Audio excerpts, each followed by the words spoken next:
Баршаңызға сәлем. Сіздермен бірге бүгін мен тағы да Мақсат Тілеухан. Бүгін Instagram әлеуметтік желісіне реклама, яғни таргетированный реклама жасауды үйренеміз. Ең бірінші реклама жасамас бұрын бізге Instagram әлеуметтік желісін дұрыстап яғни бізді сататындай қылдырып реттеу қажет. Мысалға менің Instagram аккаунтым, ең бірінші Instagram аккаунттың аты дұрыс болу қажет. Мен мысалға мистер табыс деп ашқан болатынмын. mr.табыс. Оқығанға оңай, сосын құлаққа жағымды естіледі. И тез жатталады, ең маңызды нәрселердің бірі. Одан кейін көреді Мақсат Тілеухан, инфобизнес. Айына 250 мыңнан 350 мың теңге табыс. Сізге де үйретемін, маған үйретіледі екен деген. Клиент кіргеннен кейін көреді. Жұмысқа 2-3 сағат бөледі екен, бастау үшін 10 мыңнан 15 мың теңге. Не істеу керек? Жазу керек. Мен клиент тұрады да, мына сілтемені басады, болды жазады. Одан кейін сіздерге мына актуальный стористі дайындау керек. Актуальный стористарды барлығын әдемілеп өзіңізге дайын шаблон дайындау керек болады. Одан кейін ең маңызды нәрсе сіздерде дайын посттар болу керек. Мен бастаған кезде ең бірінші күні, мен осыдан бір ай бұрын 29 апрель күні бастаған болатынмын. Бірінші 6 пост салу қажет. Ең кемі 9 пост дұрыс. Бірінші күні салдым, міне 29 апрель, 30 апрель, 30 апрель, тоқтамай 9 пост дайындап салған болатын. Не туралы? Өткен клиент кіргеннен кейін мына актуальный сторис көреді, мына жерде оқиды. Одан кейін посттар бүйтіп қарайды. Егер сіздің инстаграмыңыз қызық, әдемі болатын болса, ол сізден мына сілтемеге басады. Одан кейін тағы да маңызды нәрселердің бірі, мына сіздің аккаунтыңыз, яғни сіздің аватаркаңыз әдемі болу қажет. Енді реклама қалай жасаймыз? Реклама жасау үшін біз ең алдымен дайын сурет дайындап алу керек. Менің қазіргі суретім, міне мына суретке реклама жасайын деп отырмын. Міне осындай бізге, мен сторисқа жасаймын. Сторисқа немесе постқа жасауға. Мен сториске осындай дайын сурет дайындап алған болатынмын алдын ала программалармен.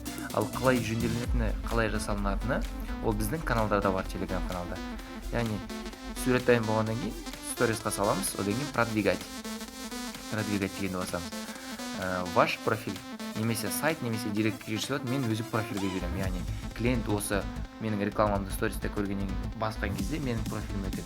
Ары қарай не болатынын білесіз, түсіндіңіздер. Одан кейін целевой аудитория таңдаймыз. Яғни кімге біздің реклама көрінеді, біздің рекламаны қандай адамдар, қай жақтың адамдары көреді. Бірінші қай жерді таңдаймыз. Бірінші аудитория таңдаймыз. Создать свою дейік.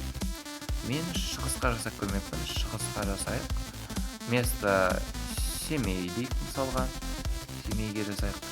Одан кейін қай жаққа жасауды? Өскеменге жасаса болады.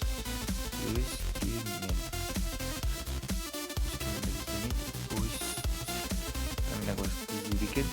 Екі қалаға жасайын, жетеді. 380 мың охват ол болады. Мен Алматыға 900 мың охваттан жасайды кейде. Астанаға 500 мың, 600 мың охваттан жасаймын. Енді бұл кішкентай қалалар болған соң 380 мың охват ол болады.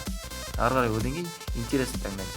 Менің уже предлагаемый интерестер бар екен, деньги мысалға, ақша қызығатын адамдар, яғни қандай адамдар қышады? Богатство, пассивный доход, удаленная работа, самозанятость, предпринимательствоға қызығатын адамдар, финансыға қызығатын адамдар, домашний бизнесқа қызығатын адамдар, яғни өзіңізге қажетті интерестерді белгілеп қойсаңыз болады. Мен бұл жерде 40 интереске жуық интерес таңдаймын. Малый средний бизнесқа қызығатын, сетевой маркетингқа қызығатын адамдар, өйткені бұл адамдардың барлығы ақшаға қызығады. Ал біздің клиент кім? Ақшаға қызығатын адамдар. MV, Oriflame мысалға, Mary Kay таңдайық. Партнерский маркетинг, маркетинг в социальных сетях, диджитал маркетинг, осындай нәрселер, фрилансер, онлайн реклама, одан кейін сеть партнерских программ, социальные сети дейді, Facebook дейді, тағы қандай қызық, Instagramға қызығатын адамдар 370 мың охват болды. Facebook менеджер қазір таңдап алайық. Фрилансер, доход, инвестиции, осыншама жететін шығады бізге. Ары қарай жалғастырамыз. Галочка қояйық. Енді возраст. Мен возрастта 18 жаспен 45 жасқа қоятын, бір күн 40 жасқа қойып көрейік. Мен көбіне ер адамдарды ғана таңдайтын. Бүгін әйел адамдарды, ер адамдарды таңдап көрейік, тексереміз қалай болатын. Қостық. Галочка. Қазір сақталып жатыр. Аудитория создаваться етілді. Қазір міне шығыс деген аудитория. Бағанаға жаққа келдік. Дайын аудиториялар. Шығыстың аудиториясын таңдаймыз. Бюджет қанша күнге, қанша уақыт. Мен бір күнге $5 құртамын деген бюджетті қоямын, 4800 бен 13000 адам примерно приблизительно охват болады. Далее өздеріңіздің карталарыңызды прикреплять етесіздер. Мен өзімнің Каспи Голдымды прикрепление жасап қойған болатынмын. Создать промо-акцию. Промо-акция шамамен әр кезде арқылы, кейде 3-4 сағат, кейде одобрение бермей болады. Одобрение бермейтін болса, бұл рекламаға оларды обжалование жасаса болады. Мысалға, менде қазіргі таңда мына 2 реклама менде астында көріп тұрған не одобрение деп тұр. Өйткені ішінде текстта қате кеткен болатын. Одан кейін тағы да тексердім, аяғында жақсы болып кетті. Ең маңыздысы, реклама жүрмей жатса, егер одобрение бермей жатса, суретті ауыстырып көріңіз, текст ауыстырып көріңіз. Текст суреттің 20%-ын ғана қарау қажет, ең маңызды нәрсе. Енді мына одобрение менде кейде жарты сағатқа береді, кейде 1 сағат, кейде 6 сағат, кейде 24 сағаттан кейін бірақ береді. Кейде мүлдем бермей болады, кейде Facebook'тан қателіктер болады. Егер түсінбей жатсаңыздар, не істеу керек? Жай ғана Google'ға немесе YouTube'ға меня не пропускают рекламу, как пропустить, как сделать промо-акцию, как сделать рекламу деген сияқты жай ғана интернеттен жазып сұрасаңыздар болады.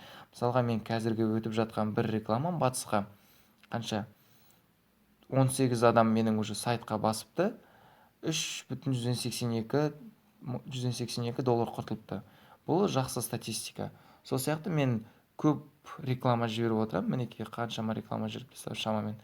Осылай реклама жіберсеңіздер, сіздерге клиенттер өздерге, бірақ жай ғана реклама жіберіп емес, рекламамен қатар сіздерге өздеріңізге күнде 2-3 пост басында, ең бастаған кезде сторис, күнде міндетті түрде сторис салу қажет. Сіздермен бірге болған мақсат Тілеухан.